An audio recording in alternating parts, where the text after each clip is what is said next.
नमस्कार. मनोज जंवार तुल्य वेगम जितेंद्रियम बुद्धिमताम वरिष्ठम. प्रत्येक किल्ल्यावरती जसे मंदिरांची रचना आणि मंदिराची स्थापना केली त्याच पद्धतीनं आपल्याला माहिती आहे की सज्जनगड असेल, समर्थांचा हा सगळा प्रदेश आहे आणि मारुती राया स्वाभाविकच आलाच.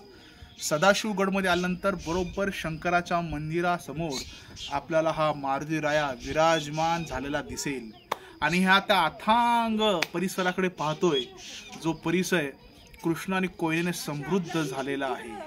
प्रत्येक गडावरती अशी मंदिराची रचना आहे, तसं हनुमान रायाचंही मंदिर या ठिकाणी आहे आणि या मंदिर ही विलक्षण छोटंसं मंदिर आहे आणि हेही मंदिर साहजिकच आपल्या राजांनी या ठिकाणी स्थापन केलं असेल. जीर्णोद्धार नंतर झाला असेल, परंतु जसं गडावरती एक शक्तीचं प्रतीक असावं तसं हे हनुमंतरायाचं एक मंदिर आहे.